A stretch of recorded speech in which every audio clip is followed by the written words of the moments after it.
I want to be honest about something before I start. This story is harder to tell than most because it is not about a friend or a coworker or someone I trusted by choice. It is about my brother, my actual blood, the person I grew up with, shared a bedroom with, defended in school fights, covered for when things went wrong, and would have done absolutely anything for without hesitation. And that is exactly why what he did was so much worse than anything a stranger or even a close friend could have ever done to me. Because he did not just betray my trust the way people sometimes do when circumstances push them in a bad direction. He used my love for him as the weapon. He took everything I had freely given him, my time, my knowledge, my clients, my systems, my money, and he turned it against me deliberately and methodically over a period of months. And he did it while looking me in the eye every single day. My brother Daniel is 3 years older than me. Growing up, we were close in the way that brothers who only have each other tend to be. Not because we were naturally similar, we were actually quite different in almost every way that mattered. I was quiet and detail-oriented and tended to think before I acted. Daniel was loud and charming and moved through life on instinct and momentum. But our differences never created distance between us because we had something more important than similarity. We had shared history, and a lot of it was hard. Our parents divorced when I was 9 and Daniel was 12. I remember the night it happened clearly even now. My dad sat us down at the kitchen table after dinner and explained in the careful, measured way adults use when they are trying to protect children from something they cannot actually be protected. From that, he and our mom had decided to live separately. Daniel did not cry. He just nodded slowly like he had been expecting it. I cried for about an hour, and then Daniel came into my room and sat on the floor next to my bed and said nothing for a long time. He did not try to fix it or explain it or make it better. He just stayed. That is the kind of brother he was then. The kind who shows up and stays even when there is nothing useful to say. After the divorce, it was mostly just the two of us navigating things together on a daily basis. My mom worked 2 jobs to keep us in the same house. Days at a dental office and evenings at a restaurant 3 nights a week. She was rarely home before 8 at night, and by the time she got there, she was exhausted in a way that went beyond physical tiredness. We never blamed her for it. She was doing what she had to do. But it meant that Daniel and I spent a lot of afternoons and evenings alone in that house, figuring things out for ourselves. My dad was in and out depending on the year. Sometimes he would show up for a few months, present and involved, taking us to games on weekends and calling on school nights to check on homework. And then, without much warning, he would pull back again, and the calls would stop, and weeks would pass without hearing from him. As a kid, you learn not to count on someone like that. You learn instead to count on whoever is constant. For me, that was Daniel. He was constant even when everything else was not. So Daniel and I figured things out together from a very young age. We cooked for ourselves most nights. Nothing complicated, pasta and sandwiches and whatever was in the fridge, but we fed ourselves. We helped each other with homework at the kitchen table after school. We lied to teachers about why permission slips were unsigned and why we sometimes came to school in the same clothes 2 days in a row because nobody had done laundry and neither of us wanted to bother our mom about it when she finally got home. We covered for each other constantly in ways big and small. When Daniel got into a fight at school in 9th grade, I told the principal it had been self-defense, even when I was not entirely sure that was true. When I broke a neighbor's window with a baseball at 12 years old, he told our mom it was an accident with a tree branch, so I would not lose my allowance. These were small things individually, but small things accumulate. Small acts of loyalty stack up over years and decades into something that starts to feel like the most permanent relationship in your life. That kind of shared survival builds a bond that feels genuinely unbreakable. You go through enough hard things with someone, and you start to believe that the relationship itself is made of something different from ordinary connections. Something that cannot be dissolved by circumstance or distance or disagreement. I believed that about Daniel and me for 30 years. I believed it right up until the Monday morning 3 clients called me within an hour of each other to tell me they had been approached by a competing business. But I am getting ahead of myself. By the time I was in my mid-20s, I had built something I was genuinely proud of.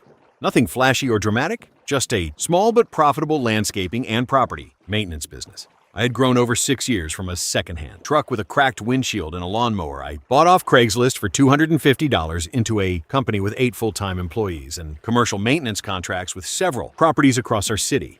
I did it entirely through reinvestment and reputation building. Every dollar I made in the first 3 years went straight back into the business. Better equipment, additional training for myself and the crew, and building genuine relationships with property managers who controlled multiple sites that needed year-round maintenance. I did not take a real salary for myself until year 4. I drove that same cracked windshield truck until year 3 when a client mentioned it looked unprofessional, and I finally agreed to replace it.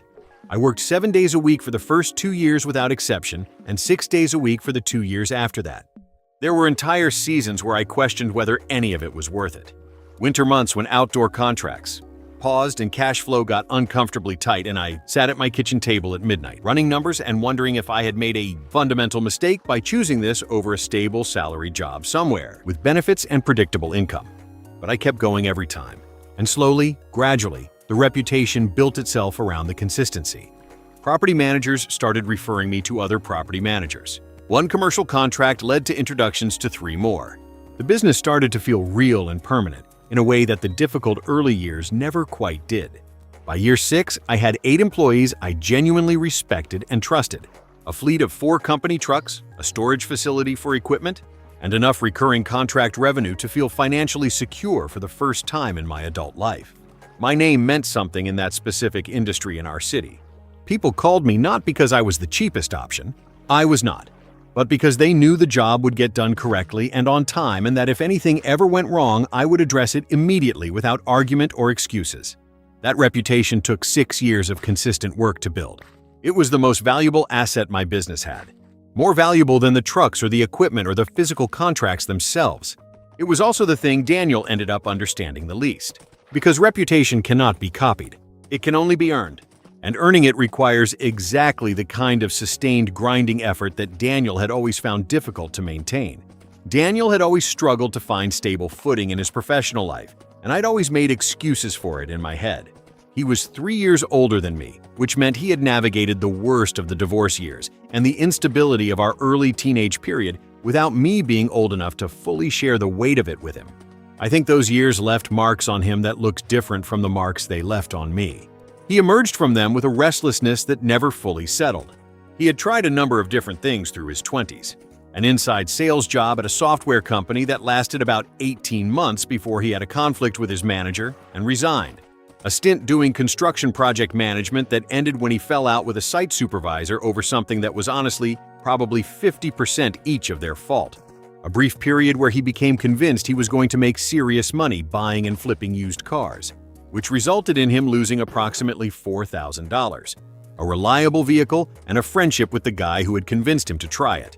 He was genuinely smart and could charm almost anyone within the first half hour of meeting them. Clients loved him. People in general tended to like Daniel immediately. But underneath the charm, there was a pattern I had recognized for years, even though I never named it out loud even to myself.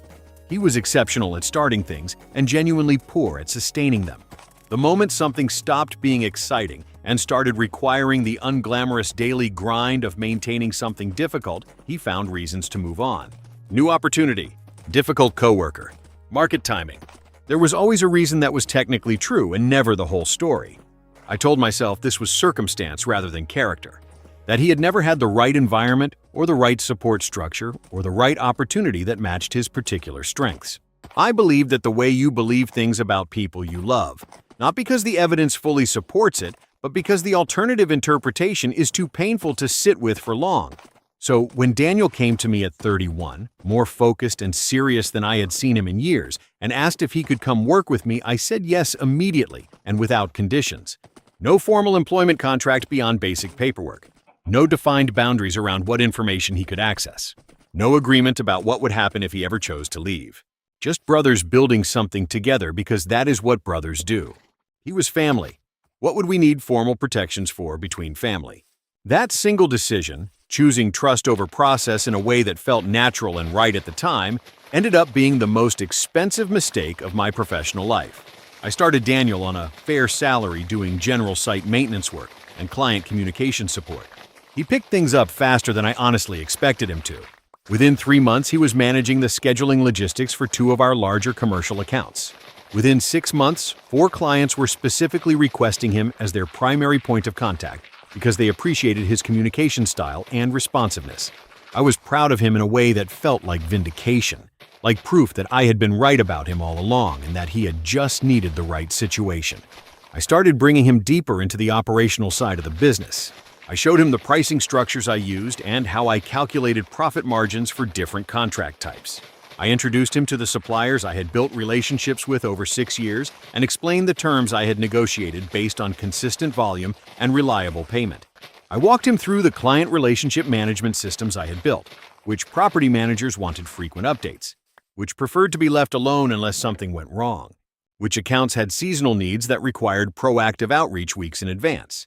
I shared everything openly and completely because I was genuinely planning to make him a full partner in the business over time. That was the vision I had been building toward in my head for months. I never said it explicitly to him because I assumed the direction was obvious. I assumed we were both moving toward the same future. That assumption turned out to be wrong in a way I still find difficult to fully comprehend. About 14 months after Daniel joined the company, I started noticing things I did not examine closely enough.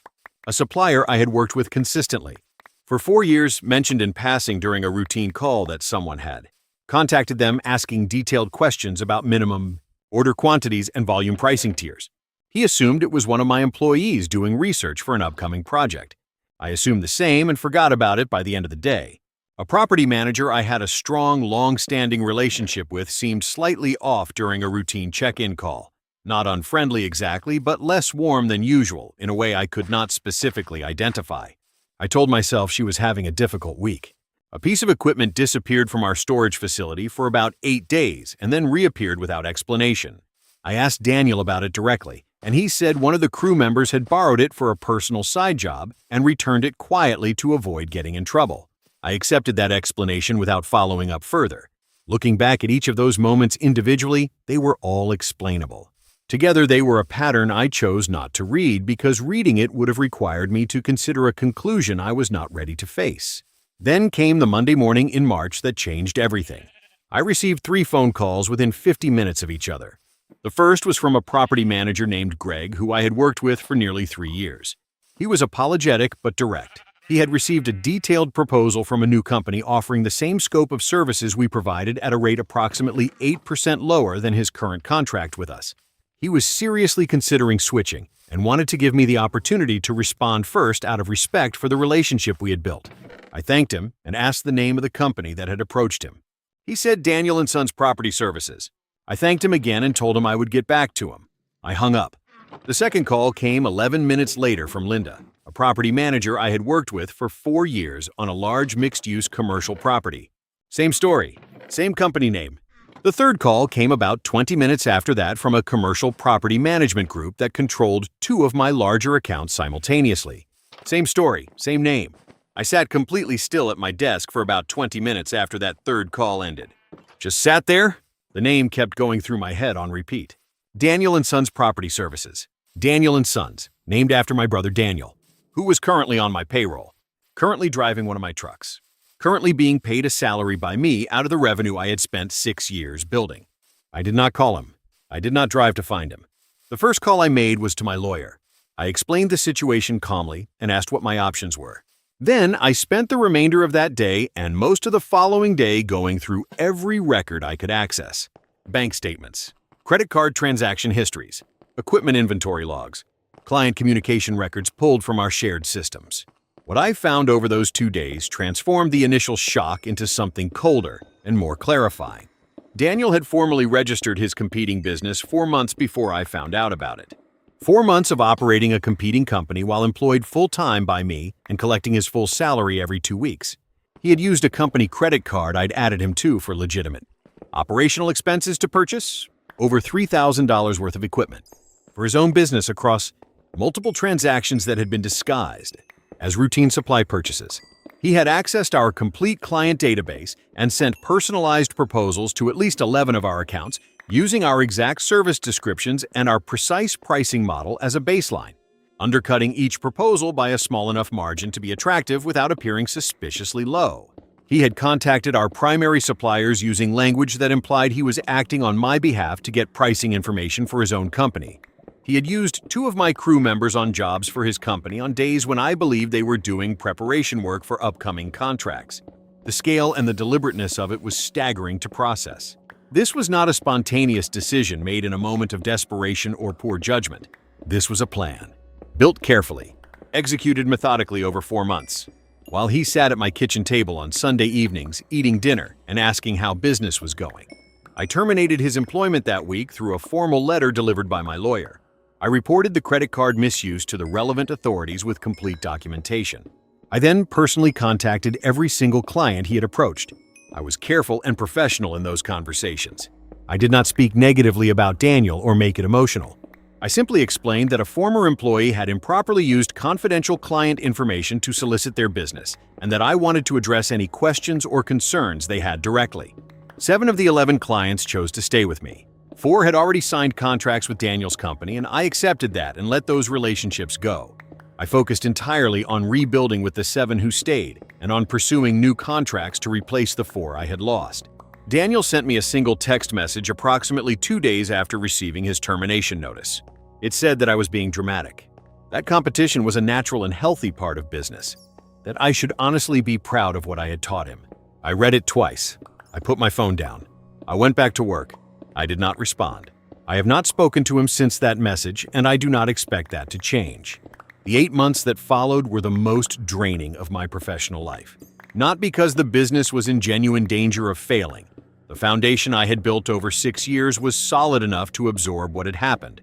But rebuilding requires energy and focus, and that energy was having to come from a place that had already been significantly depleted.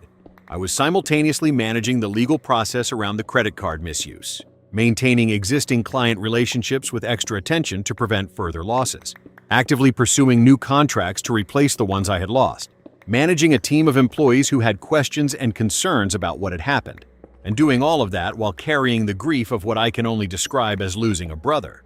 Because that is what it felt like. Not anger primarily, although the anger was real and present. Underneath the anger was grief. Grief for the relationship I thought I had. Grief for the version of Daniel I had believed in and defended and made excuses for across 30 years.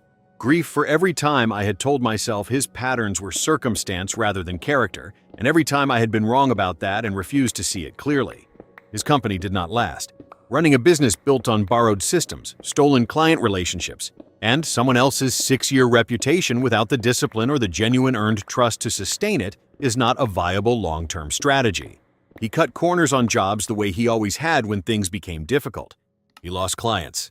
He ran into serious cash flow problems within 6 months of launching. He shut operations down entirely within a year.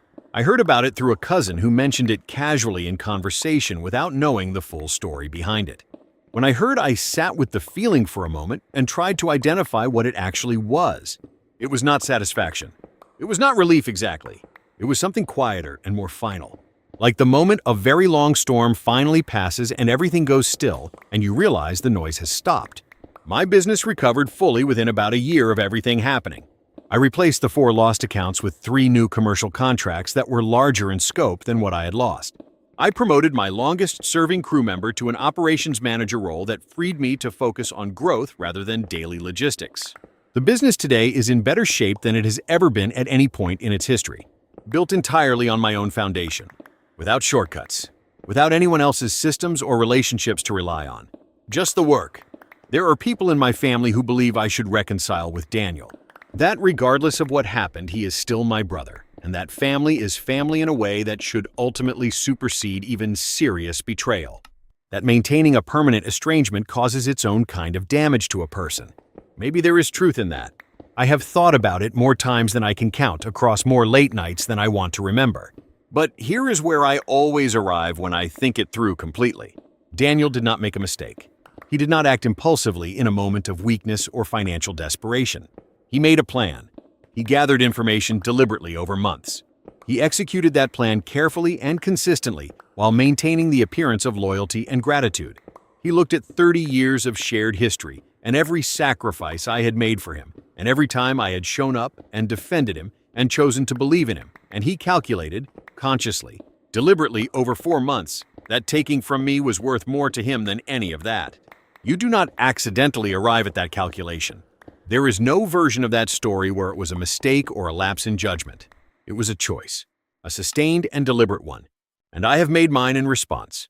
If this story resonated with you, then subscribe because I post new stories here every single week. And drop one word in the comments to describe Daniel. Just one word. I will be reading every single one.